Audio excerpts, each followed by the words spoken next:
తెలంగాణ ప్రభుత్వం అత్యంత ప్రతిష్టాత్మకంగా నిర్వహించనున్న రైజింగ్ గ్లోబల్ సమిట్ కు ఫ్యూచర్ సిటీలో భారీ ఏర్పాట్లు చేశారు. 100 ఎకరాల్లో సదస్సు ఏర్పాట్లు జరుగుతున్నాయి. 4 చోట్ల పార్కింగ్ ప్లాట్లను కూడా కలుపుకుంటే మొత్తం 500 ఎకరాల భూమిని సమిట్ కోసం వినియోగిస్తున్నట్లు తెలుస్తోంది. దేశ విదేశాల నుంచి 2000 మందికి పైగా ప్రముఖులు, ప్రతినిధులు, దేశాల రాయబారులు, పారిశ్రామికవేత్తలు, కంపెనీల చైర్మన్లు, ఎండీలు, సీఈఓలు, మంత్రులు, అధికారులు, వివిధ రంగాల నిపుణులు హాజరవుతున్నందున ప్రభుత్వం పగడబందీ ఏర్పాట్లు చేస్తుంది. ప్రారంభ వేదికపై 2000 మందికి పైగా ప్రతినిధులు కూర్చునేలా సిట్టింగ్ ఏర్పాట్లు చేశారు. సీఎం, మంత్రులు, విదేశీ ప్రతినిధులు, ప్రముఖ పారిశ్రామికవేత్తలు వంటి వీఐపీలకు డిన్నర్ కోసం సేదతీరేందుకు మోస్ట్ ఇంపార్టెంట్ పర్సన్స్ హాల్ ను ఏర్పాటు చేశారు. ఇక్కడ భారీ భద్రత ఏర్పాట్లు చేశారు.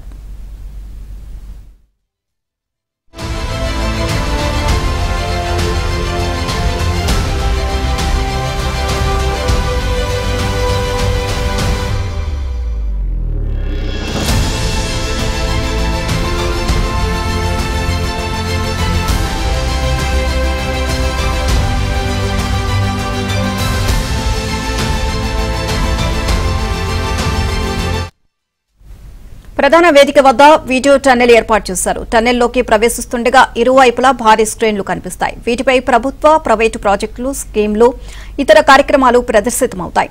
దీని పక్కనే వీడియో టవర్లను ఏర్పాటు చేశారు. వీటిపై ఉన్న స్క్రీన్లపై కూడా ప్రభుత్వ పథకాలు, ఇతర ప్రాజెక్టుల వివరాలను ప్రదర్శిస్తారు. భారీ ఎగ్జిబిషన్ ఏర్పాటు చేస్తారు. 22 ప్రభుత్వ శాఖల స్టాళ్లు, ప్రైవేటు సంస్థల స్టాళ్లను కూడా ఏర్పాటు చేస్తున్నారు.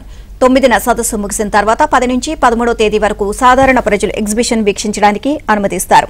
ప్రధాన వేదిక వెనుక గాలాజిన్ ను ఏర్పాటు చేస్తున్నారు. ఇక్కడే ప్రముఖ సంగీత దర్శకుడు కీరవాణి సంగీత కచేరీతో పాటు వివిధ సాంస్కృతిక కార్యక్రమాలు జరుగుతాయి. ఇంటర్నెట్, వైఫై సౌకర్యం కూడా కల్పిస్తున్నారు.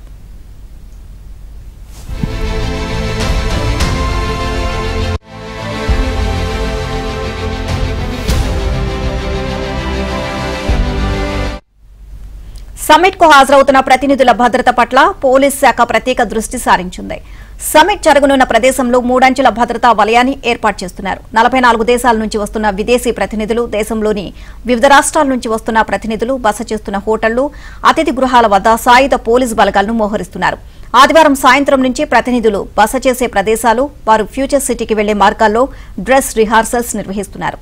అతిథుల హైదరాబాద్ కు వచ్చినప్పటి నుంచి వారు బస చేసిన ప్రదేశాలు, ఫ్యూచర్ సిటీకి వెళ్లే రహదారుల్లో పూర్తిగా సీసీ కెమెరాల నిఘా ఏర్పాటు చేశారు. కేవలం ఫ్యూచర్ సిటీలోనే 1000కి పైగా కెమెరాలను కంట్రోల్ రూమ్ తో అనుసంధానం చేశారు. హైదరాబాద్, సైబరాబాద్, రాచకొండ కమిషనరేట్లకు చెందిన సీనియర్ పోలీస్ అధికారులకు కీలక బాధ్యతలు అప్పగించారు. భద్రతా ఏర్పాట్లను సమన్వయం చేస్తూ అవాంఛనీయ సంఘటనలు జరగకుండా అనుక్షణం పర్యవేక్షించడానికి మాస్టర్ కంట్రోల్ రూమ్ ఏర్పాటు చేశారు.